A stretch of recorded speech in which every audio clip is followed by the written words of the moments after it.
मीराबाई तारी है। नरसिंह मेहता को तारो वही वार सवारने को, वेदन सुनावने को जय देव तारो है। हे नाथ, गजराज तारो तेने आवने को जावने को। बहुत सुंदर पंक्ति है। आपने गजेंद्र को क्यों तारा? इसको कहते हैं व्याज स्तुति। क्या कहते हैं? जोर से बोलो। व्याज स्तुति का मतलब क्या होता है? नोचते हुए स्तुति करना। ठाकुर जी को छेड़ते हुए स्तुति करना। ऐसे करते हैं ना हम लोग कई बार। हाँ, पिताजी से कहते हैं आपको तो वही ज्यादा प्यारा है, मैं तो प्यारा हूं नहीं। इस प्रकार हम पिताजी से कभी कहें, मां से कभी कहें। इस प्रकार भक्त ठाकुर जी से क्या कहते हैं? बोले आपने गजेंद्र को क्यों उबारा? तब कह रहे हैं गजराज तारो तेने आवने को जावने को। बोले आपको सवारी करनी थी उसकी, आपको लगा बढ़िया गाड़ी मिल जाएगी, हाथी, इसको उबार दो। आपने उसकी रक्षा कर दी, वैकुंठ ले गए, उस पर बैठ के घूमते हो आप पूरे दिन। मतलब आपका कोई ना कोई काम जब बनता है तभी आप कृपा करते हो, बिना काम के आप कृपा नहीं करते। और अपना नाम रख दिया कृपालु, भक्त वत्सल कृपालु। आप बिल्कुल भक्त वत्सल कृपालु नहीं हो। ठाकुर जी से ऐसे नोक झोंक करते हुए भक्त कहता है गजराज तारो तेने आवने को जावने को। आपने आने जाने के लिए गजेंद्र को तारा, और खावने पकावने को मीराबाई तारी है। वैकुंठ के रसोईया आजकल बढ़िया भोजन नहीं बना रहे थे, तो आपको बड़ी लगी क्या करें, कोई बढ़िया भोजन होना चाहिए। तो आपने देखा भारत में सबसे बढ़िया भोजन कौन बना? मारवाड़ी बहुत बढ़िया भोजन बनाते हैं। राजस्थान के लोग बहुत अच्छा प्रसाद बनाते हैं।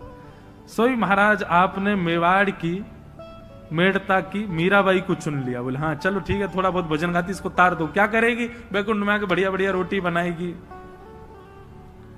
अब हम तो मध्य प्रदेश में बैठे हैं, लेकिन मारवाड़ी लोग क्या बढ़िया भोजन पाते हैं। एक से एक सामग्री बनती है उनके यहाँ। ऐसी ऐसी सामग्री की सुने ही नहीं हो नाम।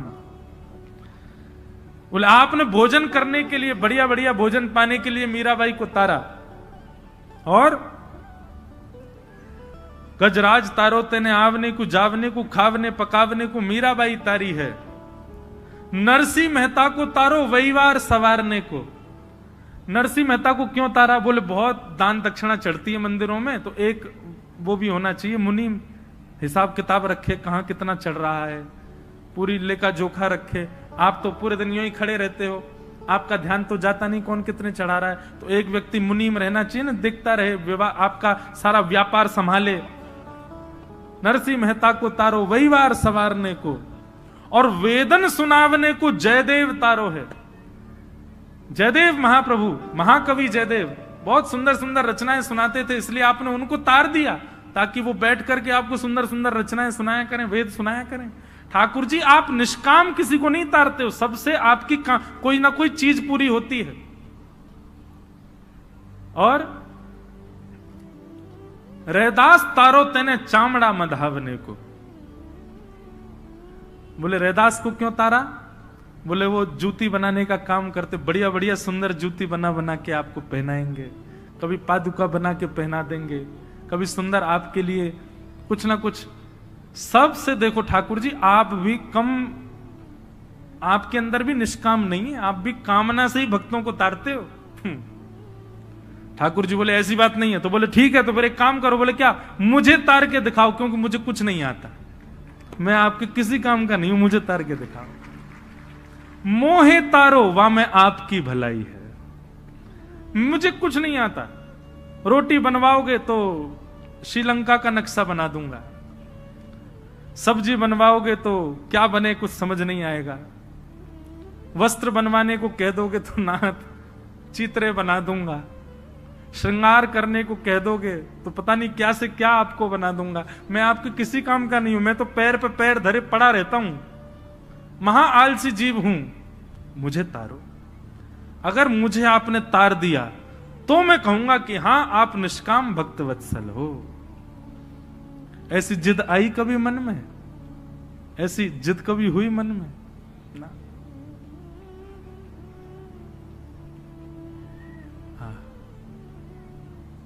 ऐसी भावना आवे। अभी नासिक में केवट का प्रसंग कह रहा था मैं। केवट क्या करता है, सब जिद से करवा लेता है ठाकुर जी से। ठाकुर जी को बैठा करके नौका में ले जाता है पल्ली पार, और जैसे पहुंचने वाले होते हैं नौका घुमा देता है, फिर घुमा के ले जाता है, जैसे ही पहुंचने फिर घुमा देता है, बीच में घुमा रहा है इधर से उधर इधर से उधर। राम जी बोले भले आदमी हमको पार क्यों नहीं कर रहा है, तू 1 घंटा से नाव चला रहा है। केवट बोला इतने में ही थक गए आप, और आप जो हम लोगों को 84 लाख में घुमाते रहते हो, कभी छिपकली बनाते हो, कभी चींटी बनाते हो, कुकर बनाते, सूकर बनाते, दया आती है आपको हम पे जरा भी? 84 लाख में पूरा, जब तक 84 लाख का फेर नहीं हो जाए तब जाके हमको मानव बनाते हो, और यहाँ 4 फेरे में ही हार गए। कम से कम 84 तक तो रुको। राम जी के नेत्र सजल हो गए। तो बंधु ये मुझे ऐसी वाली भक्ति बड़ी प्रिय लगती है वैष्णवों की, जो ठाकुर जी से ऐंठ करके, ऐंठ ना समझते हैं, ऐंठ करके मतलब थोड़े जो है हमारे ब्रज की एक सवैया है, हम श्री राधे जू के बल अभिमानी। हमको किसका अभिमान है? बोले किशोरी जी के बल का अभिमान है हमको। हम श्री राधे जू के बल अभिमानी, टेढ़े रहे मोहन रसिया सो बोलत अटपटी वाणी। ठाकुर जी से अटपटी वाणी बोलते हैं किशोरी जी के, बल अभिमानी। ठाकुर जी काय बात को इतरा रहो भैया, इतनो ऐंठ के काय को बोल रहा? बोले जाने ना है किशोरी जी की कृपा है हमारे ऊपर, चुप रहियो लाला, कुछ बोल मत जाइयो। ठाकुर जी अच्छा अच्छा अच्छा क्षमा। तो ये ऐंठ करके भक्ति करने वाले ये मुझे बड़े प्रिय लगते, पर ये जबरदस्ती ऐंठने मत लग जाना, कल से भ्रकुटी टेढ़ी कर देंगे, त्रिलोकीनाथ हैं वो। जब भाव आए, जब उस स्थिति में आओ तब की बात अलग है।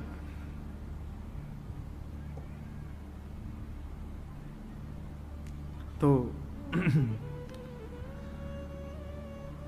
वैद्यम वास्तव मत्र वस्तु सिद्ध। तो ये जो चाहिए ना, भक्ति में थोड़ी ऐंठ आ जाए, किसी को भक्ति में लाड़ प्यार की भक्ति करनी है, किसी को भक्ति में प्रियतम की भक्ति करनी है, किसी को भक्ति में सख्य की भक्ति, ये सारे भक्ति के लक्षण, इनकी कामना से भागवत की कथा सुनो।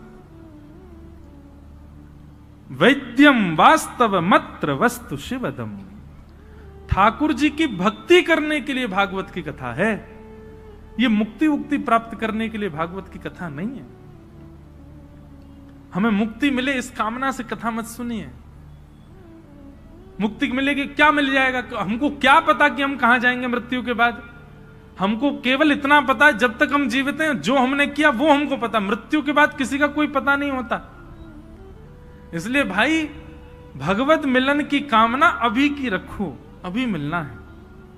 और वो कामना आपकी पूर्ण केवल एक स्थान कर सकता है, वो है ये प्रांगण, भागवत का प्रांगण।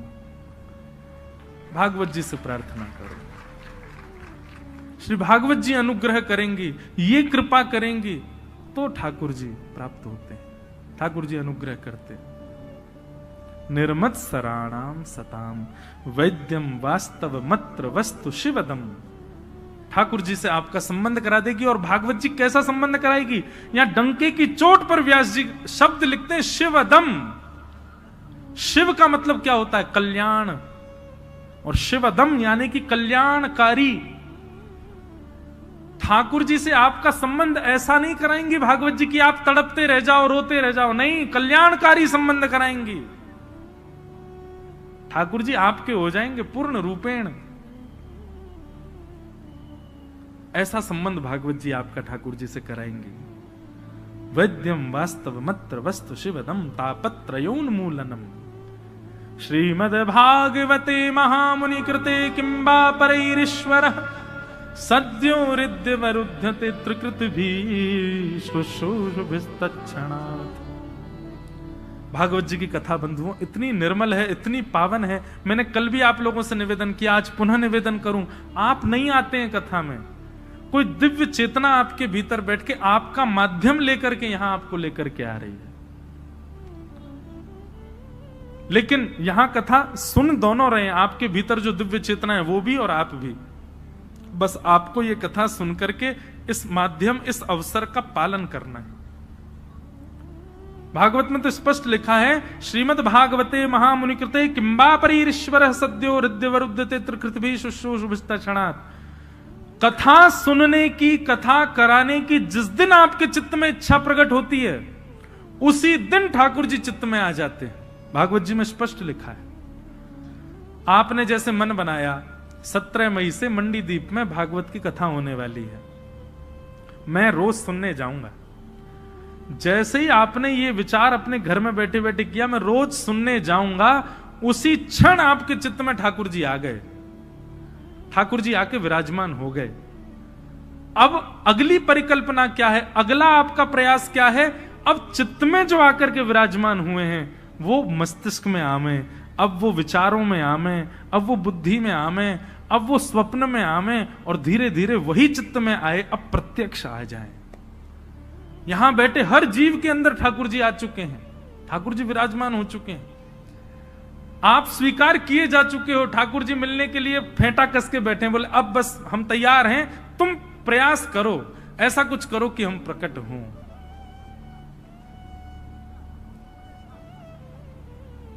और वो कैसे करना, वो भागवत में बताई जा रही है। दुनिया भर के हम पॉइंट्स बता रहे हैं, उन्हीं का पालन करने लग जाओ, वही चित्त में आए ठाकुर जी, प्रकट हो जाएंगे। तो भागवत का सबसे बड़ा फायदा यह है कि ठाकुर जी आ गए हैं, बस अब आपको इतना प्रयास करना है कि वो चित्त से प्रकट होकर के सन्मुख आ जाएं। वैद्यम वास्तव मत्र वस्तु शिवदम तापत्र योन्मूलनम श्रीमद् भागवते महामुनि कृते किंबा परीश्वर सद्यो हृदयवरुध्यते त्रिकृतभि शुश्रूषुभिस्तक्षणात्। स्वामी श्री हरदास जी महाराज ने अपने चित्त के ठाकुर जी प्रकट किए, आज वृंदावन में सबको दर्शन दे रहे हैं। श्री वृंदावन बिहारी लाल हितहरिवंश महाप्रभु, कल उनका उत्सव है, कल एकादशी है ना, कल महाप्रभु श्री हितहरिवंश महाप्रभु जी का उत्सव है। कल उनका चरित्र थोड़ा सुनाएंगे कथा में, जिन्होंने श्री राधा वल्लभ लाल जी को प्रकट किया। मुझे विदिशा में कथा करने आया था, तब भी भोपाल से कई वैष्णव आए, वो मेरे को देखते ही बोलते श्री हरिवंश। तो मैं देखता, मैंने कहां से? बोले भोपाल में राधा वल्लभ मंदिर। मैंने कहा भोपाल में राधा वल्लभ जी कहां से आए? आज भी कई वैष्णव आए, और भी कई। तो परसों हम श्री राधा वल्लभ जी का दर्शन करने जाएंगे, जो भोपाल में विराज रहे हैं। और वहीं हवेली भी है ठाकुर जी की, वहां श्री गोवर्धन नाथ जी का दर्शन भी करेंगे। हितहरिवंश महाप्रभु के चित्त के ठाकुर जी प्रकट होकर सबको दर्शन दे रहे हैं, श्री राधा वल्लभ लाल। वैसे तो वो महादेव के ठाकुर जी हैं, पर महाप्रभु जी ने उनको विराजमान किया वृंदावन में। गोपाल भट्ट गोस्वामी, उनका भी अभी उत्सव आ रहा है, श्री राधा रमन लाल जी का, बुद्ध पूर्णिमा। कितने सुंदर सुंदर अवसर। आचार्य की जयंती भी कथा में पड़ेगी, और ठाकुर जी की जयंती भी कथा में पड़ेगी, ठाकुर जी का उत्सव भी कथा में आएगा। तो अपने आप ये क्रम बन रहे हैं। सबके चित्त के ठाकुर जी प्रकट हुए, अब हमारे चित्त के ठाकुर जी भी प्रकट हों, वह भी अनुग्रह करें, कृपा करें। उसके लिए भागवत की कथा सुनो। पिबत भागवतम निगम कल्प तरोर गलितम फलम सुख मुखादमृत द्रव संयुतम पिबत भागवतम रसमालयम मुहुर्हो रसिका भुवि भावुका। श्रीमद् भागवत क्या है? वेद रूपी वृक्ष का पका हुआ फल है श्रीमद् भागवत। वेद वृक्ष ही फल में सार नियोजित करते हैं। चारों वेदों से ही सार निकल करके श्रीमद् भागवत में आया है, जो हम लोग श्रवण कर रहे हैं। समस्त वेदों का सारम सारम समुद्वतम, और सुख मुखाद अमृत द्रव संयुतम। सुखदेव जी के मुख से प्रकट होने के कारण ये भागवत की कथा अमृत तुल्य हो गई है, ये अमर बना देती है सुनने वालों को। और पिबत भागवतम रसमालयम, इस भागवत की कथा को पियो। भागवत की कथा सुनने का विषय नहीं है। पिबत भागवतम रसमालयम, भागवत की कथा को पियो, कानों में भर भर के इसका सुंदर रस पान करो। मोहर हो रस का भुवि भाव। कितना पिए? बोले पीते रहो पीते रहो पीते रहो। आसावरी कितना पियो। हमारे स्वामी श्री हरदास जी महाराज एक पद गाते हैं बहुत सुंदर।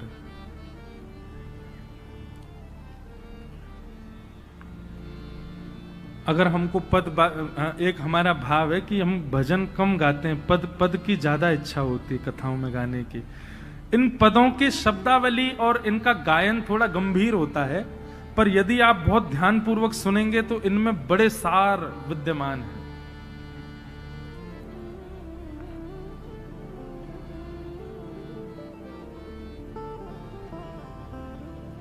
श्री वृंदावन बिहारी लाल जी को जिन्होंने प्रकट किया, ऐसे श्री स्वामी हरदास जी महाराज एक बहुत सुंदर भाव कहते हैं।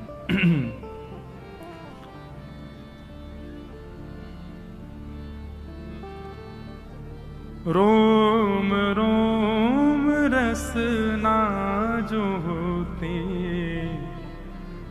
तो तेरे गुण ना बखाने जात।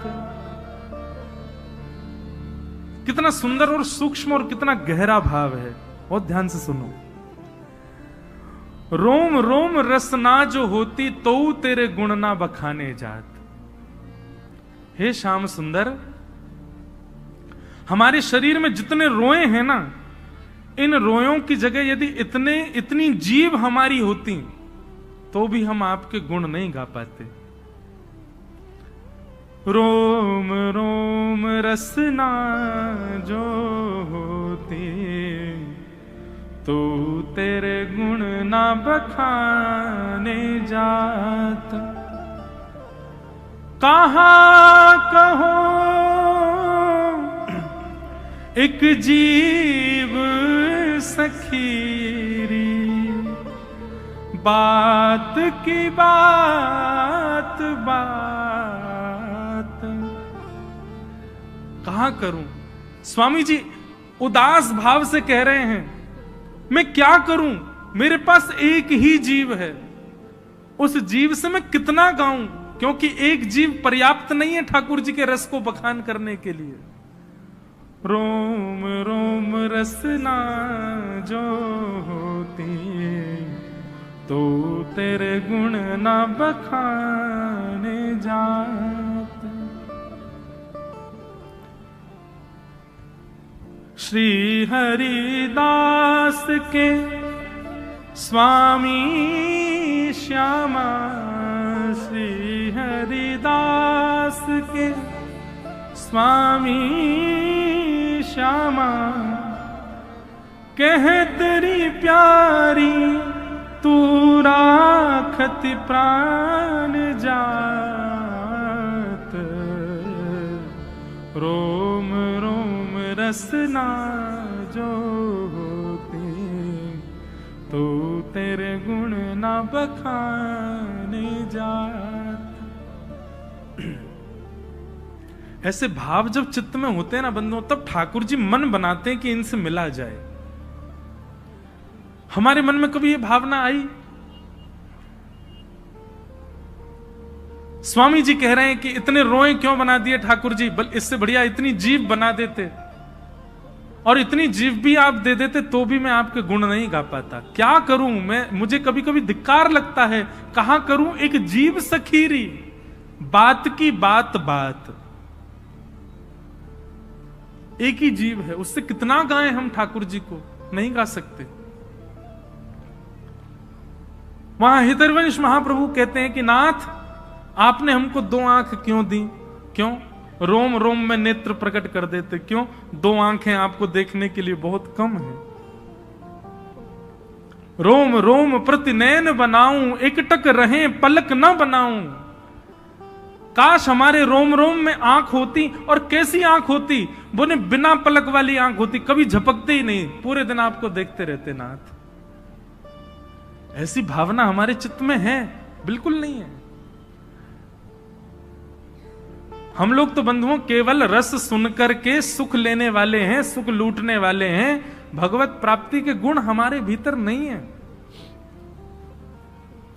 ये मैं इसलिए कह रहा हूं ताकि इस चोट को पाकर के किसी के चित्त में ये भावना आवे कि मेरे अंदर ऐसे भाव आए कि मुझे ठाकुर जी मिले।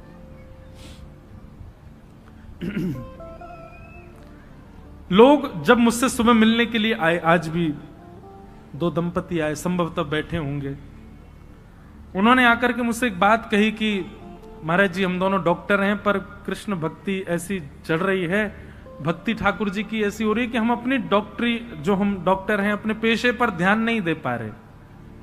अब देखो, व्यक्तिगत रूप से जब आप मुझे मिलने आएंगे तब तो मैं ऐसा ही कहूंगा कि नहीं आपको ध्यान देना चाहिए, आप थोड़ा ध्यान रखो उस चीज का। लेकिन व्यासपीठ पर बैठ करके एक बात मैं सब जगह कहता हूं कि यहां भक्ति मार्ग जब अपनाओगे तो सब छूट जाएगा, कुछ नहीं रहेगा आपके पास। यदि सबको संभालते हुए आप ठाकुर जी का भजन कर रहे हो, अच्छी बात है, लेकिन वो भक्ति का मुख्य रूप नहीं है। या तो इस मार्ग पर मत आइए, इस मार्ग पर मत चलिए, और अगर इस मार्ग को आप स्वीकार कर रहे हैं तो इस बात की पहले ही जिम्मेवारी रखिएगा अपने ऊपर, सब छूट जाएगा, कुछ नहीं रहेगा आपके पास। धीरे धीरे निवृत्ति होती है भक्ति मार्ग में। भक्ति मार्ग में आप साधनों को रखते नहीं हैं, साधनों से निवृत्त होते हैं, विरक्त होते हैं। यहां इकट्ठा नहीं किया जाता है, यहां बांटा जाता है, यहां लुटाया जाता है। और आप यदि संचित रख पा रहे हैं, इकट्ठा कर पा रहे हैं, तो अभी आप भक्ति कर रहे हो, पर ठाकुर जी की नजर में चढ़े नहीं हो। जिस दिन उनकी नजर में चढ़ गए वो सब छुड़वा देंगे, कुछ नहीं रहेगा आपके पास। गोपियां गोपी गीत में कहती हैं, तब कथामृतम तप्त जीवनम कविभिरीडितम कल्मषापहम श्रवणमंगलम श्रीमदाततम भुवि गृह्णन्ति ते भूरिदा जना। गोपियां कहती हैं, नाथ तब कथामृतम तप्त जीवनम, आपकी कथा कैसी है? इसके अनेक अर्थ निकलते हैं। एक अर्थ तो यह निकलता है तप्त जीवनम, तपे हुए जीवन में, संकट भरे जीवन में आपकी कथा जब आ जाती है तो नाथ ऐसा लगता है कि अब तपा हुआ जीवन शीतल हो गया है, तपा हुआ जीवन अब शीतल हो गया है। पर इसका एक अर्थ दूसरा यह भी है, तब कथामृतम तप्त जीवनम, जो भगवान की कथा अमृत का पान कर लेता है उसका फिर सांसारिक जीवन कैसा, बोले तप में हो जाता है, सब छूट जाता है। एक सेठ जी ऐसे कथा सुनी महाराज, उनको निमंत्रण दिया गया कि आप कथा में आओ। बहुत सत्य घटना सुना रहे हैं, ध्यान से सुनना। 4 दिन तक तो आए नहीं, और नगर सेठ थे बहुत बड़े पैसा वाले। 4 दिन तक तो आए नहीं, 4 दिन बाद बड़े अदब में आए और ये कह के आए मैं 10 मिनट बैठूंगा बस कथा में। 10 मिनट के लिए कथा में आए, कथा में आकर के बैठे, आरती में पूरी जनता खड़ी हो गई, वो बैठे ही रहे। क्यों? चित्त वृत्ति कहीं और चली गई, नेत्रों से अविरल अश्रुधार गिर रहे थे। और स्थिति यह हुई कि 10 मिनट के लिए आए, पूरी कथा में बैठे रहे, अगले दिन कथा सुनने आए, पूरी कथा बैठ करके रात भर वहीं बैठे रहे। तीसरे दिन तो यह स्थिति हुई, अपनी फैक्ट्री वगैरह सब बच्चों को दान करके और वृंदावन चले गए तुरंत। जिन जिन ने ताली बजाई है उनको सबको ठाकुर जी देख रहे हैं। रुको, जितना आप लोगों को सुख हुआ इस बात को सुन के, ठाकुर जी कहेंगे ठीक है भैया, सबके व्यापार ढूंढो क्या क्या है इनके। ये सुनने में बड़ी सहज लग रही है बात, लेकिन इसका अर्थ यही है, तब कथामृतम तप्त जीवनम। देखो भैया, ठाकुर जी जब हाथ पकड़ते हैं ना तो सब जगह से आपका हाथ छुड़वा देते हैं। लोक लाज मर्याद सब जगह से आप निवृत्त हो जाओगे, किसी के लायक नहीं रह पाओगे। ठाकुर जी के लायक बन गए तो फिर किसी के लायक नहीं रहोगे, फिर ठाकुर जी के लायक ही रहोगे बस।